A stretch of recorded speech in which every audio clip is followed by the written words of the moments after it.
सतगुरु का जो नाम है वो क्या नहीं कर सकता है। सतगुरु क्या नहीं कर सकते हैं। इस दुनिया की धन दौलत को तो छोड़ो, सारी दुनिया की रिद्धियाँ सिद्धियाँ इस नाम के द्वारा ही पाई जा सकती है और कई लोगों ने पाई भी है।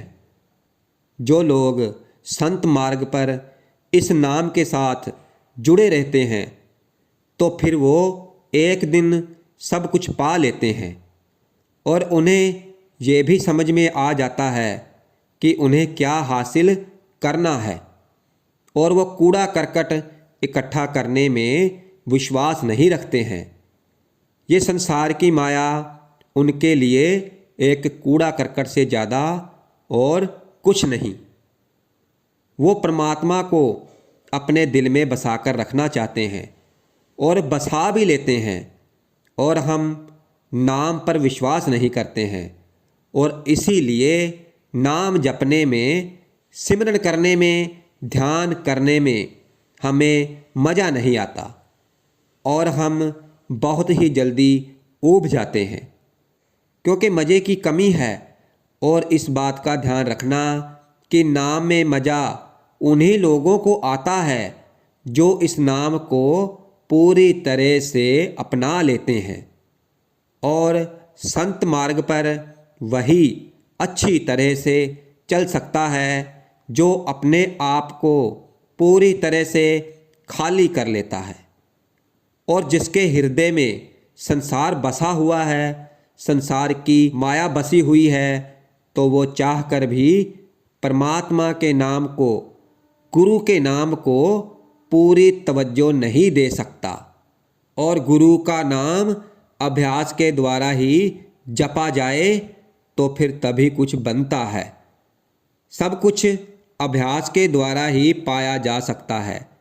मन की शांति भी अभ्यास द्वारा ही पाई जा सकती है क्योंकि मन की शांति के लिए ही तो लोग संत मार्ग की राह पर चलते हैं और अनगिनत धन दौलत इकट्ठी करने के बाद भी जब उनके मन में शांति नहीं आती तो फिर वो इस राह को पकड़ते हैं और मन पर विजय भी सतगुरु द्वारा दिए गए नाम से ही पाई जा सकती है। अब देखो ये मन कितना चंचल है जो एक पल के लिए भी एक जगह टिककर नहीं बैठता है, लेकिन जब नाम की चाबुक इसे लगती है तो फिर ये एक जगह टिक कर बैठ जाता है। लेकिन कोई विरला ही है जो नाम की चाबुक के द्वारा इस मन को काबू में कर लेता है, वरना नाम चलता रहता है और मन अपने कर्तव्य दिखाता रहता है। तो ये एक कारावाही है और कुछ नहीं, क्योंकि सतगुरु का नाम सब कुछ कर सकता है, क्योंकि सतगुरु का नाम परमात्मा का नाम है, खुद परमात्मा है। परमात्मा हमने देखा नहीं, केवल सुना है उनके बारे में और पढ़ा है उनके बारे में। और कहते हैं कि फिर चाहे कोई भी युग हो, वो चाहे सतयुग हो, त्रेता युग हो, या द्वापर युग हो, या कल युग, इन सभी युगों में केवल नाम की ही चर्चा की गई है। और यहाँ तक भी कहा जाता है कि ये कलयुग है और कलयुग में तो नाम का सिमरन करना, नाम को अपने साथ जोड़ना बहुत ज़रूरी है। कथनी और करनी के मार्ग में एक रूपता नाम के अभ्यास द्वारा ही लाई जा सकती है, लेकिन आम तौर पर हम कथनी का मार्ग ही अपनाते हैं और कथनी ही करते रहते हैं। हमारी करनी में संतमत बिल्कुल भी दिखाई नहीं देता। इसीलिए तो थोड़ी सी बात पर ही हम लड़ाई झगड़ा करने लग जाते हैं लोगों के साथ। मन की आसक्ति क्या हुई और हम भूल जाते हैं कि सामने कौन खड़ा है और गलत काम कर बैठते हैं। आत्मा की वास्तविकता का अभ्यास वो नाम की कमाई के द्वारा ही समझ में आता है, क्योंकि 84 लाख जूनियों को भुगतने के बाद हमें ये इंसानी जामा मिला है, लेकिन फिर भी हम इस जूनी में भी आत्मा को नहीं पहचान पाते। लेकिन वो आत्मा इस नाम को पहचानती है, लेकिन मन बार बार बीच में आकर रुकावट पैदा करता है। अगर इस नाम को ताकत के साथ पकड़ लिया जाए और पूरी ईमानदारी के साथ सिमरन किया जाए तो फिर कहीं जाकर आत्मा की आंखें खुलती हैं और इंद्रियों पर विजय केवल नाम के अभ्यास द्वारा ही पाई जा सकती है, क्योंकि इंद्रियों को तो रोज़ नया नया स्वाद चाहिए, एक के बाद दूसरा और दूसरे के बाद तीसरा। अपनी इंद्रियों को भी और अपने मन को भी इस नाम की कमाई के द्वारा ही रोका जा सकता है, और हम दिन रात केवल कड़वी बोली ही बोलते हैं। हमारी इस जुबान पर मिठास नहीं है, और अगर होता भी है तो तब जब हमारा कोई कार्य किसी से निकालना होता है, यानी अपने मतलब के लिए, फिर हम चापलूसी करते हैं। और कितना अच्छा हो अगर हम नाम की कमाई करने में लग जाएं, फिर देखना हमारी जुबान पर भी प्रसन्नता जाहिर होगी। फिर देखना हमारी जुबान पर कितनी मिठास रहेगी और हृदय में भी मिठास रहेगी और चेहरे पर भी प्रसन्नता जाहिर होगी। और ये तभी संभव होगा जब हम सिमरन भजन करें, गुरु नाम की कमाई करें। तब हम स्त्रियों की इज्जत नहीं करते, हम उनमें दोष देखते हैं, लेकिन अगर हम नाम की कमाई करने में लग जाएं तो फिर स्त्रियों में देवी माता बहन की दृष्टि का अभ्यास संभव है। इसलिए ध्यान रखना, स्त्रियां वो जग जननी महारानी का ही रूप हैं, इनके द्वारा ही हमारी उत्पत्ति हुई है और हम इन्हीं के साथ एक ऐसा रिश्ता स्थापित करना चाहते हैं। इसलिए हमें क्रोध, लोभ, मोह और वासना इन सब से ऊपर उठना है, और ये सब सहायक होता है। गुरु का नाम, लोगों में दोष ना देखना, ये केवल अभ्यास के द्वारा ही संभव है।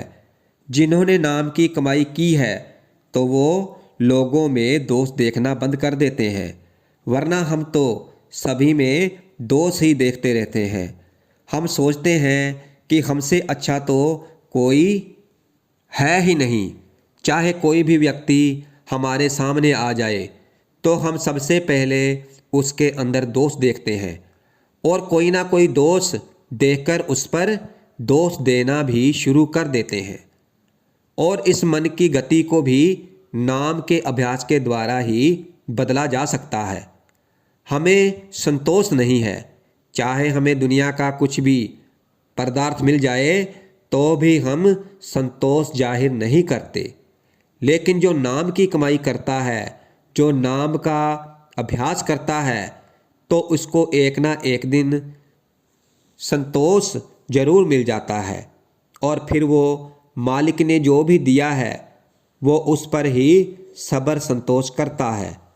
और घर परिवार चाहे कैसा भी हो तो उसको मालिक का घर परिवार ही समझकर उसमें अपने जीवन को व्यतीत करता है। देख लो, इतनी धन दौलत इकट्ठी करने के बाद भी लोग खुश नहीं हैं, संतुष्ट नहीं हैं।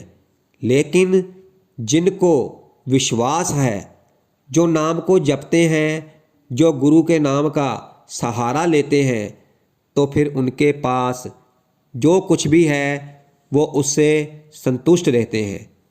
और संतुष्टि लाना केवल ये नाम की कमाई पर ही आधारित है। हम अपने चरित्र को और अच्छा बना सकते हैं, वो भी केवल नाम के अभ्यास के द्वारा ही। क्योंकि हमारा चरित्र मिनटों सेकंडों में ही गिर जाता है, क्योंकि मन हम पर हावी हो जाता है। इन इंद्रियों का सहारा लेकर मन कुछ ना कुछ कार्य कर बैठता है। लेकिन यदि परमात्मा की कृपा हो जाए, नाम का अभ्यास करते रहें, तो फिर हम अपने इस चरित्र को भी एक दिन ऊंचा बना लेते हैं। हमारे मन में गंदे विचार हर समय चलते रहते हैं और इन गंदे विचारों के रहते हुए ही हम कभी भी उन ऊंचाइयों तक नहीं पहुंच पाते हैं जहां की हम कल्पना करते हैं। कहा जाता है कि उन ऊंचाइयों पर परमात्मा दिखाई देता है, परमात्मा का घर दिखाई देता है, परमात्मा का स्वरूप दिखाई देता है, गुरु का नूर दिखाई देता है, गुरु का नाम दिखाई देता है। लेकिन इन गंदे विचारों के कारण गंदगी की मलिनता जिसको इस आत्मा ने अपना रखा है, तो फिर हर बार हम इस धरती पर ही विचरते रहते हैं, इन 9 द्वारों में ही उलझे रहते हैं।